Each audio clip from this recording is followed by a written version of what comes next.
I'm certain most DC Comics fans have figured out by now something potentially very big is happening since September.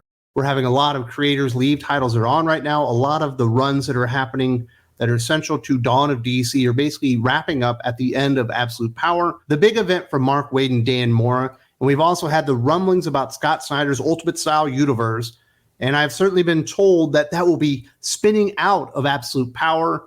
And now we're getting some names for this Ultimate Style universe, as well as this new initiative that's going to be coming out of Absolute Power.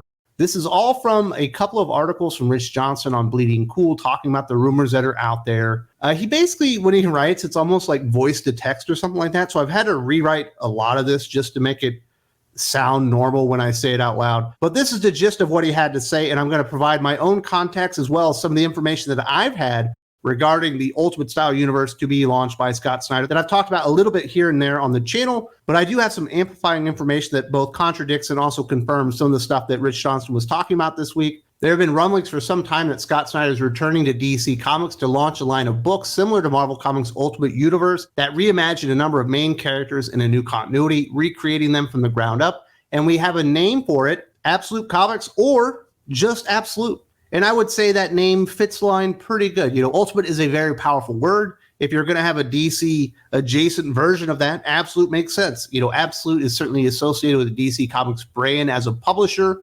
And I think Absolute Comics or Absolute Universe or just Absolute all sound fine. I hope they end up going with Absolute Universe rather than Absolute Comics, because Absolute Comics almost just sounds like an imprint. Rather than another line of books that have their own shared like internal continuity, I personally would just go with Absolute Universe. I think Marvel Comics probably got that one right the first time. And this will be the return of Scott Snyder to DC Comics, where he's experienced certainly his most success in comic books. Not that Scott Snyder hasn't been successful throughout his career. He certainly had ups and downs and all arounds, just like every other comic book creator. But Scott Snyder at this point is synonymous with Batman to an entire generation of DC Comics fans. He's certainly got his most acclaim, biggest sales, and most notoriety working at DC Comics, specifically on the character of Batman. Not surprisingly, everything I hear is that Scott Snyder is going to be working on Batman once again, which he said he was never going to do. He said Last Night on Earth was the last Batman story he would ever tell, but this will not be the same Bruce Wayne Batman that you and I know. This will be the Absolute Universe Batman, or a different kind of version of it. I'll kind of get into some of the details as far as the pitches.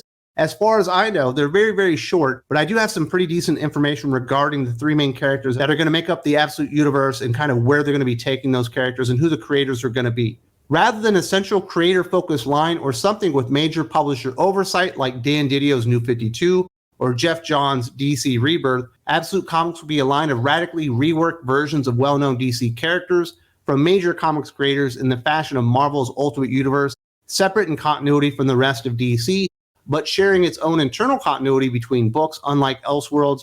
However, unlike the Ultimate line, the Absolute Comics line will be in the same multiverse as the standard DC continuity, suggesting an awareness of each other or even crossover between them in the years to come. And the way I understand it, the awareness of these characters or the introduction to this new Absolute Universe with these different versions of DC heroes will come into play through Absolute Power. There's going to be some type of crossover, and you will become aware of these characters, and obviously they're going to continue playing out their stories in their own shared corner universe within the DC Comics multiverse. I hope they don't do crossovers, but eventually, if it is successful, of course, they will have to do it. You know, if something is successful and something else isn't really working, you got to kind of start combining the two and hopefully building things up. If this is exceptionally successful, and I don't discount that it could be, people are enjoying the Ultimate line at Marvel Comics right now. Back in the day, they certainly enjoyed the Ultimate line in the beginning, you know, with Mark Miller and Brian Bendis and all these great creators on it. And it just felt like something new and fresh. And DC Comics absolutely needs to feel like it's new and fresh right now. And I wouldn't be surprised if they kind of chased down the rabbit hole or copied a little bit of Marvel Comics homework. Maybe if these go really good, you kill off a Bruce Wayne and you replace him with another character, perhaps more DEI friendly for the future of DC Comics. It feels like they've been wanting to replace Bruce Wayne as Batman for several years now, and this would provide them that opportunity, but it will likely take them years and years and years to get there, at least if they're smart.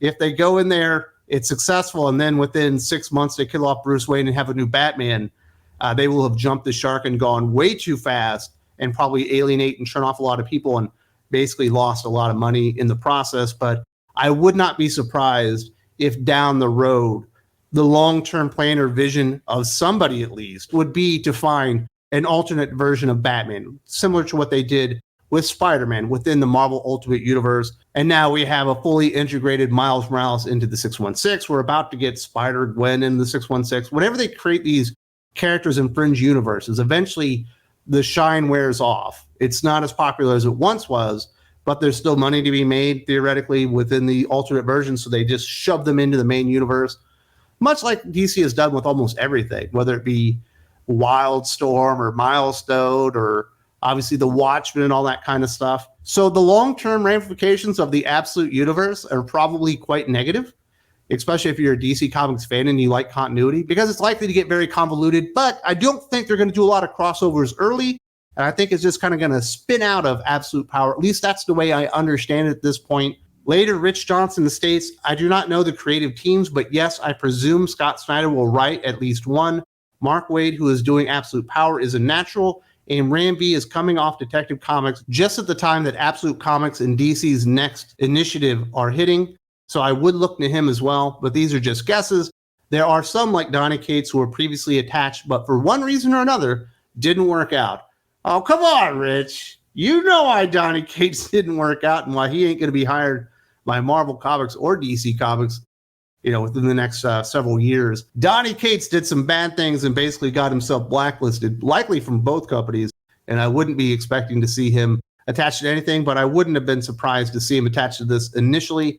The names I keep hearing are not Mark Waid, they're not Ram V, they certainly are Scott Snyder on Batman, they are Jason Aaron on Superman, and they are Al Ewing on Wonder Woman.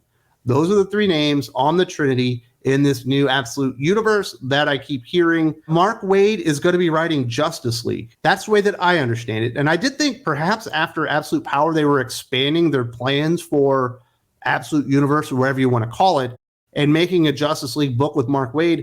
That apparently is not the case. He's going to be doing the Justice League book after Absolute Power. To my understanding, and I'm only hearing things behind the scenes, I haven't talked to Scott Snyder or anybody directly involved in Absolute Universe, Mark Waid is not planning to be a part of the team. I have certainly not heard Ram V's name with that. It wouldn't make a whole lot of sense. I think Scott Snyder is planning on doing something very big and bombastic and over the top to really get a lot of eyes on it. That is not exactly Ram V's forte or speciality. Like, who wants to sit there on an alternate version of Swamp Thing, learning nothing for 2 years straight, going, man, this Ram V guy's got the pros, don't he? So the way I understand it, and I don't want to give away too much, but the Scott Snyder Batman is what if Bruce Wayne wasn't really a Wayne? Not that he's adopted or anything like that, but the Waynes weren't like really rich. He was just a young guy who decides to be Batman, but he like has no money and stuff like that. So they took away the money aspect of him. As far as Jason Aaron's Superman approach, what if Superman wasn't grounded in humanity? Is kind of the best way that I could sum that one up. I think that is the worst approach, and I do not like Scott Snyder's Batman idea for Ultimate Universe, but I think the Superman idea from Jason Aaron is easily the worst of the three, and the one I think is probably the best is the Al Ewing Wonder Woman pitch, which is basically, what if Wonder Woman was an adventurer? Which is fine. That makes for good storylines. You get to travel the world. You get to see artifacts, run into all kinds of gods and demigods and demons and all kinds of cool stuff like that. Not exactly a Wonder Woman thing. But then again, Denny O'Neil, who I think is one of the greatest writers of all time, his Wonder Woman pitch wasn't exactly a Wonder Woman pitch either. He turned her into a super spy, like a James Bond or something like that. So as far as I know, those are the three creators that are going to be launching out Absolute Universe. Those are the characters they're going to be working on, and those are some of the fundamental differences.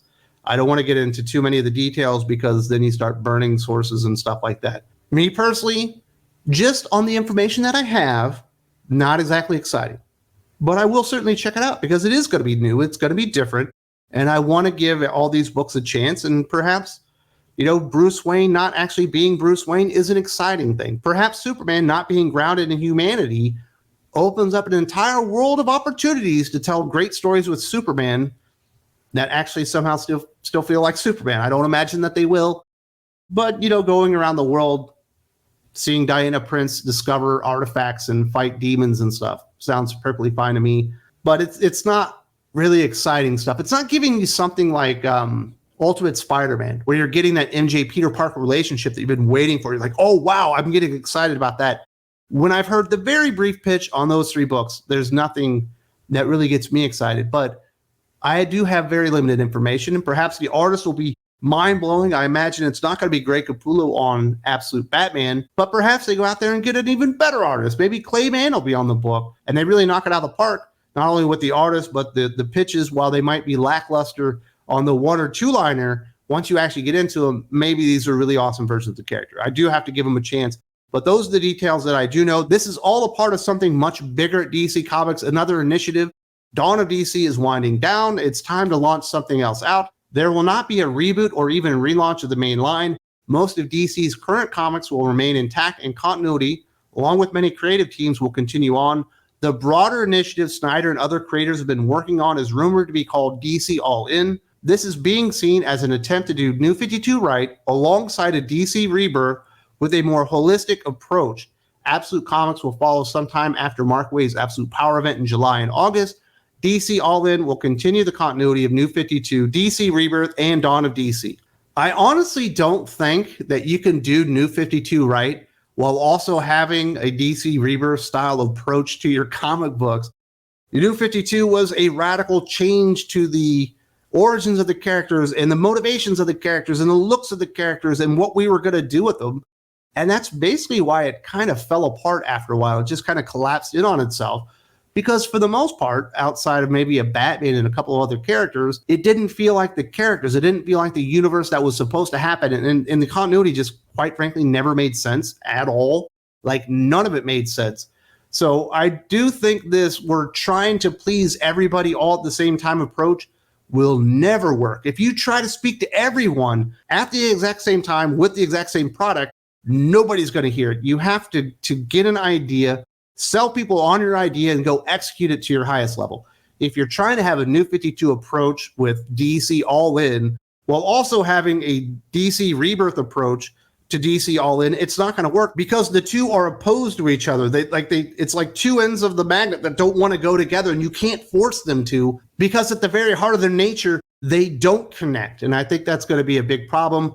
And obviously, it sounds like Scott Snyder is going to have a more hands-off approach with his Absolute Universe. And I just think DC Comics is going to continue to be a clusterfuck for the most part for the foreseeable future. Hopefully, there's a couple of good things that come out of all this stuff. Maybe the Absolute Universe part of the line is going to be really good. We can still enjoy Green Lantern. It feels like Jeremy Adams and Philip Kennedy Johnson are building up to something much bigger and bigger and bigger. But, it's just going to be another coat of paint on DC Comics, not knowing what they want to do. They want to change the characters, but they can't change the characters because people will stop reading the books. They want to do this, but they can't do that because that's not what the readers actually want. And basically, they are in competition with themselves to see just how they can screw up this universe and turn the most people off basically at the same time on accident, which is basically what DC Comics have been doing for maybe the last 5 years, really copying Marvel Comics' homework when they really alienated a lot of people. Thankfully for Marvel Comics, they had the MCU and still a lot of notoriety around the big characters. DC doesn't really have that to kind of lean back on. And it's been very detrimental. You can see it in the sales. You can see it in the enthusiasm. Even though right now, if you look at them as a whole, DC has more good books. And pound for pound, they are putting out way more good books than Marvel are. But Marvel is still kicking their ass because they're not putting out enough good books. Will that change during DC All In? I highly doubt it. But I definitely want my mind to be changed on that one. I want it to be great. And hopefully they're able to bring back a lot of amazing creators into the fold with DC Comics. We are getting the return of Scott Snyder. We do have Jason Aaron. I don't consider him amazing, but maybe some people do. Some people seem to consider Al Ewing amazing. I think he's quite average at best, but at least they are bringing in some new blood, and they do have big names, and once these are successful, they're likely to be forced over to the mainline continuity anyway, just like with what happened in the Marvel Ultimate Universe with your Mark Millers and your Brian Michael Bendis and all those kind of creators, your Brian Hitches and all those guys. So that is what I know about Absolute Comics. Apparently, we have a name. We have a new initiative called DC All In. I definitely want to hear from you guys. What do you think about DC All In? What do you think about Absolute Universe? What do you think about the name, the creators? I want to hear what your thoughts are on all this information. If you want further discussions around this and all the other stuff percolating around comic books right now, whether it be comic books, movies, television, all that kind of stuff, you need to head over to the Thinking Critical Patreon. There's a link in the video description. We have a lot more conversations there, podcasts going on all week with your favorite guests here on the channel. I hope to see you there very, very soon.